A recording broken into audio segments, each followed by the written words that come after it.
Assalamualaikum warahmatullahi wabarakatuh. Halo semuanya, perkenalkan nama saya Niken Sekar Maharani. Pada video pembelajaran kali ini saya akan membahas mengenai konsep pelatihan dan pengembangan sumber daya manusia yang meliputi pengertian, perbedaan, serta tujuan pelatihan dan pengembangan SDM. Mari kita mulai pembahasannya. Yang pertama, ada pengertian pelatihan dan pengembangan SDM. Pelatihan dan pengembangan merupakan dua kegiatan penting dalam manajemen sumber daya manusia yang bertujuan meningkatkan kualitas karyawan agar mampu mendukung tercapainya tujuan organisasi. Pertama, pelatihan SDM merupakan proses pembelajaran yang dilakukan secara sistematis untuk meningkatkan pengetahuan, keterampilan, dan sikap karyawan agar mampu melaksanakan pekerjaan secara lebih efektif dan efisien. Pelatihan lebih berfokus pada peningkatan kemampuan yang dibutuhkan dalam pekerjaan yang sedang dijalankan saat ini. Menurut Widodo, tahun 2015, pelatihan adalah proses meningkatkan kemampuan kerja seseorang melalui kegiatan pembelajaran yang terencana sehingga mampu melaksanakan pekerjaan secara profesional. Sementara itu, ada pengembangan SDM merupakan proses peningkatan kemampuan karyawan secara berkelanjutan, baik dari sisi pengetahuan, keterampilan, maupun sikap, agar siap menghadapi tanggung jawab yang lebih besar di masa depannya. Menurut Hasibuan tahun 2017, pengembangan merupakan usaha meningkatkan kemampuan teknis, teoritis, konseptual, dan moral karyawan sesuai dengan kebutuhan karyawan melalui pendidikan dan pelatihan. Selanjutnya ada perbedaan pelatihan dan pengembangan SDM.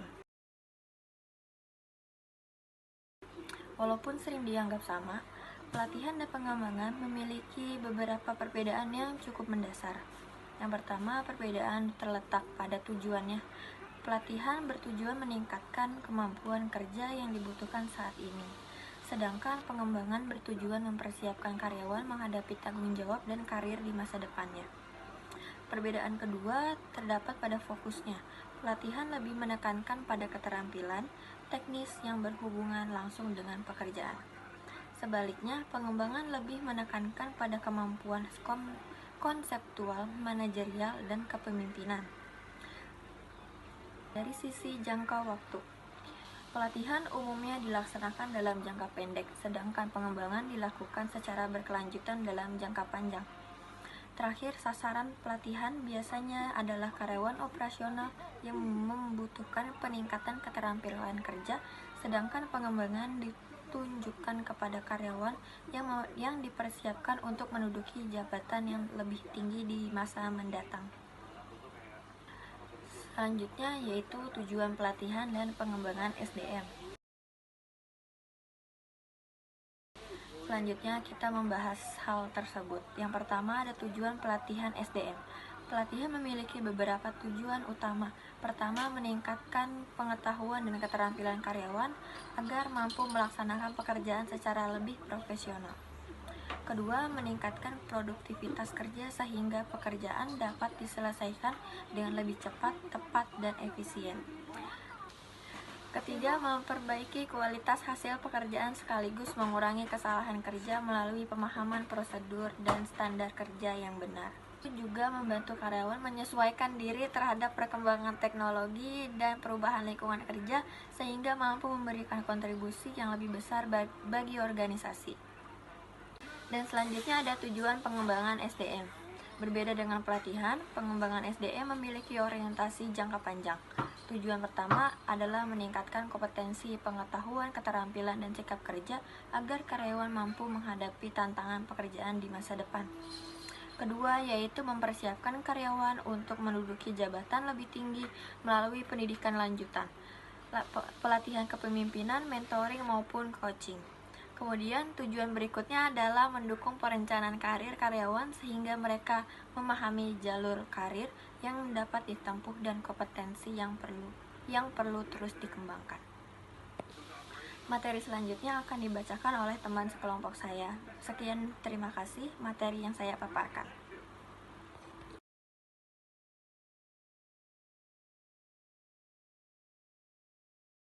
Halo semuanya, pernah gak sih kalian mikir kenapa perusahaan itu repot-repot ngadain pelatihan buat karyawannya?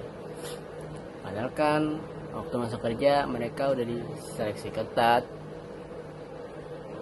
Nah, jawabannya simpel. Dunia kerja itu berubah terus. Teknologi makin canggih, tantangan bisnis makin berat. Jadi kemampuan kita juga harus terus di-upgrade. Hari ini kita bakal bahas hal yang seru banget tentang jenis-jenis pelatihan SDM, khususnya dua metode yang paling sering dipakai di dunia kerja, yaitu on the job training atau OJT dan off the job training. Yuk kita bedah satu persatu. Sebelum masuk ke metode, kita perlu tahu dulu nih kalau jenis pelatihan itu sebenarnya ada banyak banget, tergantung sama kebutuhan organisasi dan jenis pekerjaannya. Jenis pelatihan yang paling sering diterapin di perusahaan itu salah tiganya ada pelatihan orientasi atau orientation training. Ini khusus buat kalian yang statusnya karyawan baru, biar kalian nggak kuper atau bingung pas hari pertama kerja. Terus kalian bakal dikenalin sama visi misi budaya perusahaan, terus ada struktur organisasi, sampai tugas kalian apa aja. Terus ada pelatihan keterampilan teknis atau technical skills training. Sesuai namanya, pelatihan ini fokus ke kemampuan teknis kerja. Contohnya pelatihan cara mengoperasikan mesin pabrik atau belajar pakai software akuntansi baru. Pelatihan interpersonal atau interpersonal skills training. Kerja itu nggak sendirian kan? Pelatihan ini gunanya buat ningkatin kemampuan komunikasi, kerja sama tim, atau cara melayani pelanggan dengan baik. Kemampuan ini penting banget biar hubungan kerja di kantor tetap harmonis. Sekarang kita masuk ke menu utamanya, yaitu on the job training atau OJT. Gampangnya, OJT ini adalah metode belajar sambil praktek langsung di tempat kerja. Jadi kalian langsung megang pekerjaan aslinya, tapi tetap di bawah bimbingan atasan atau senior yang udah berpengalaman. Lalu, kapan sih kondisi penerapan OJT ini paling cocok dipakai perusahaan? Yang pertama itu pas perusahaan mau ngenalin tugas nyata ke karyawan baru biar mereka cepat adaptasi. Terus kedua, buat jenis pekerjaan yang sifatnya sangat teknis atau operasional. Karyawan kan butuh megang alat atau sistemnya langsung biar cepat paham. Terus ada ketiga, pas budget perusahaan lagi terbatas. OJT ini biayanya relatif lebih murah karena nggak perlu sewa ruangan atau bayar mentor dari luar. Kelebihannya apa? Karyawan bisa langsung ngerti tugasnya, menghemat biaya perusahaan, dan produktivitas tim bisa langsung naik saat itu juga. Nah, kalau ada OJT, pasti ada lawannya, yaitu off the job training.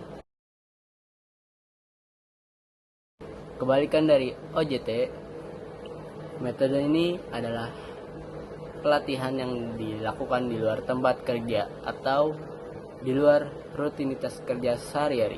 Contohnya kayak dikirim ikut seminar, workshop, sekolah formal, atau ikut pelatihan sertifikasi khusus di pusat pelatihan. Kapan perusahaan pakai metode off the job training ini? Itu kondisi pertama, saat materinya butuh konsentrasi penuh tanpa gangguan kerjaan harian. Bayangin lagi pusing belajar teori manajemen, tiba-tiba dipanggil bos urus dokumen. Pasti nggak fokus kan? Makanya dijauhkan dulu dari meja kerja. Terus kondisi kedua, pas materinya lebih banyak bahas teori, diskusi kelompok, atau pengembangan kemampuan manajerial. Kondisi ketiga, pas perusahaan pengen bikin program yang lebih terstruktur dan sistematis. Siapa aja sih karyawan yang cocok? Biasanya metode ini buat para supervisor, manajer, atau karyawan potensial yang emang disiapin buat jadi pemimpin masa depan. Manfaat utamanya adalah memperluas wawasan, nambah kreativitas, dan ngebantu banget buat persiapan karir jangka panjang. Jadi, kesimpulannya apa? Kedua metode ini punya peran masing-masing yang saling melengkapi. Kalau perusahaan pengen karyawannya langsung terampil buat nanganin tugas saat ini, maka on the job training atau OJT adalah jalan pintas terbaik. Tapi, kalau tujuannya buat pengembangan jangka panjang, memperluas wawasan konseptual, dan menyiapkan calon bos baru, maka off the job training adalah pilihan yang tepat. Kombinasi yang seimbang antara keduanya bakal bikin sumber daya manusia di perusahaan jadi makin kompeten dan produktif. Gimana? Sekarang udah makin paham kan bedanya? Selanjutnya akan dijelasin oleh teman saya. Studi kasus PT Garuda Indonesia 2018 sampai 2019. PT Garuda Indonesia merupakan maskapai penerbangan nasional yang dikenal dengan kualitas layanan premium.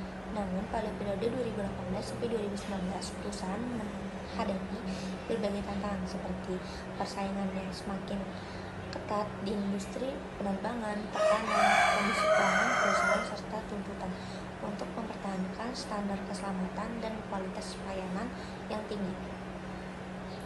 Salah satu permasalahan utama yang dihadapi adalah belum optimalnya keselarasan antara strategi perusahaan dengan program pengembangan sumber daya manusia atau disebut SDM. Strategi perusahaan yang fokus pada peningkatan kualitas layanan, efisiensi operasional, dan transformasi digital belum sepenuhnya didukung oleh program pelatihan yang sesuai dengan kebutuhan masing-masing unit kerja. Di sisi lain, keterbatasan anggaran akibat upaya efisiensi perusahaan menyebabkan pelaksanaan pelatihan tidak dapat dilakukan secara merata kepada seluruh karyawan. Akibatnya beberapa posisi penting seperti awak kabin, teknis, dan pilot tidak selalu memperoleh pelatihan lanjutan sesuai kebutuhan dan perkembangan teknologi penerbangan. Selain itu, metode pelatihan yang diterapkan belum sepenuhnya terintegrasi antara pelatih di lapangan dan pelatih teoritis. Transfer pengetahuan dari karyawan senior kepada karyawan juga belum berjalan secara optimal karena belum adanya program monitoring. Perusahaan juga menghadapi tantangan dalam mempersiapkan calon pemimpin masa depan. Program pengembangan karier dan rotasi jabatan belum dimanfaatkan secara maksimal, sehingga potensi karyawan untuk menduduki posisi strategis di masa depan belum berkembang secara optimal. Di samping itu, sinergi dalam penyediaan dan pengembangan tenaga kerja antara Garuda Indonesia anak perusahaannya masih perlu diingatkan agar kebutuhan SDM yang kompeten dapat dipenuhi secara lebih efektif dan efisien. Permasalahan tersebut berdampak pada ketidakkonsistenan kualitas pelayanan kepada pelanggan, menaruhnya pelanggan, efektivitas pengembangan SDM, serta potensi mempengaruhi citra Garuda Indonesia sebagai maskapai penerbangan premium. Oleh karena itu, dilakukan strategi pelatihan dan pengembangan SDM yang terencana, berkelanjutan, dan secara dengan tujuan perusahaan yang dihadapi. Beberapa permasalahan yang berkaitan dengan pengembangan SDM antara lain: yang pertama, SDM belum sepenuhnya selaras dengan strategi bisnis perusahaan. Pelatihan yang diberikan belum merata mereka seluruh kepada karyawan. Keterbatasan anggaran pelatihan menyebabkan program pengembangan kompetensi belum berjalan optimal. Persiapan calon pemimpin perusahaan masih belum maksimal. Sistem monitoring dan custodian belum dilakukan secara konsisten. Analisis permasalahannya: dari permasalahan tersebut dapat dianalisis bahwa terdapat beberapa faktor.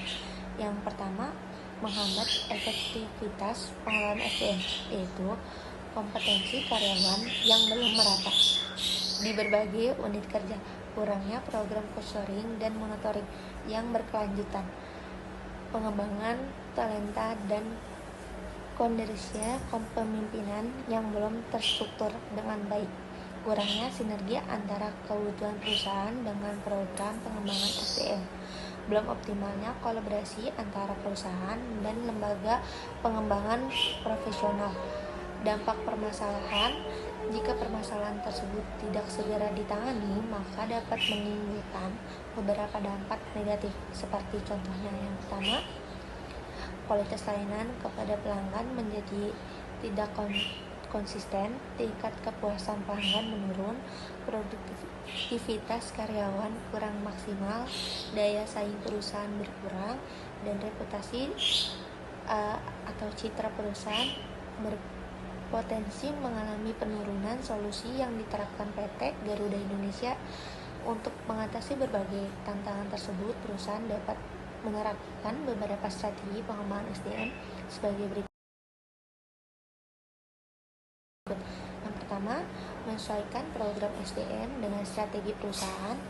Seluruh program pelatihan dan pengembangan terus dirancang berdasarkan kebutuhan bisnis perusahaan. Dengan demikian, kompetensi yang dikembangkan benar-benar mendukung pencapaian tujuan strategis organisasi. Kesimpulan: pelatihan SDM bersifat jangka pendek dan berfokus pada keterbatasan atau keterampilan untuk pekerja saat ini, sedangkan pengembangan SDM bersifat jangka panjang untuk mempersiapkan karir dan tanggung jawab masa depan.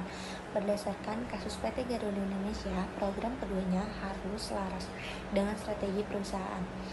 Ketidaksesuaian program, keterbatasan anggaran, dan kompetensi yang tidak mereka dapat menurunkan kualitas layanan dan citra perusahaan. Oleh karena itu, penerapan pelatihan dan pengembangan yang terstruktur menjadi kunci meningkatnya kinerja serta menjaga daya saing perusahaan.